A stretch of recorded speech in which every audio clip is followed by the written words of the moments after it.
I have a friend from my Atlanta days. She has worked in the publishing business or as a newsletter publisher, and she's also done writing. So she's quite intelligent. Uh, she's also older and unemployed. She's 60 years old, and she has been searching for a job for about 2 years, and she has not got one. Might be that she's overqualified, and there's also a little problem of a handicap as well. She has short arms due to her mother having taken thalidomide when pregnant.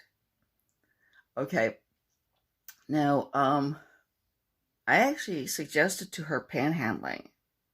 Now, I actually also did suggest things like the normal suggestions of employment, office, and I actually suggested that she go to Georgia Vocational Rehabilitation Services. Now, admittedly, they weren't able to get me a job after 3 years, which is something a long time to look for a job. But I recognize that my handicaps are extreme, okay?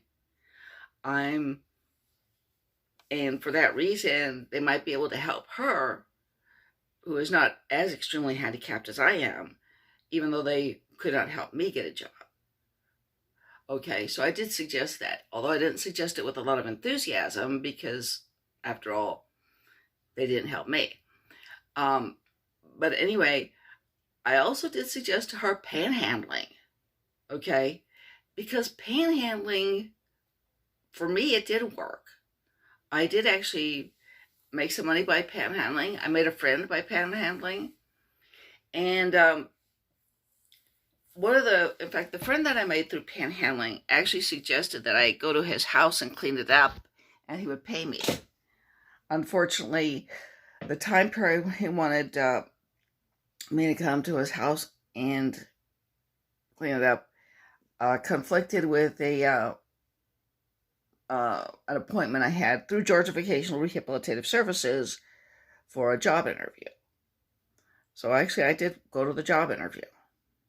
I didn't get the job, but I went to the interview. And I think she holds up a good sign. The sign simply says, not homeless, no bad habits, 60 years old, needs opportunities, gracias. Okay? It doesn't even directly ask for money. It says needs opportunities. Okay. And I think people who read that, they realize that they're giving it to somebody who's not who's not going to use it to buy beer. And she said that also that the police in the city that she was in told her to stop panhandling. Okay. And she has figured out that what she really needs to do is just panhandle in one place for like 2 days and then go to a different place, a fresh place to panhandle. And that way she won't get into trouble. And also, I do think anti-panhandling laws, can violate free speech. Although I sympathize with people not wanting aggressive panhandling. Somebody who just won't leave you alone after you say no, that I understand needs to be stopped, or, threatening type panhandling.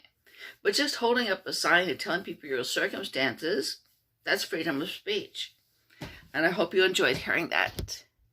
Bye.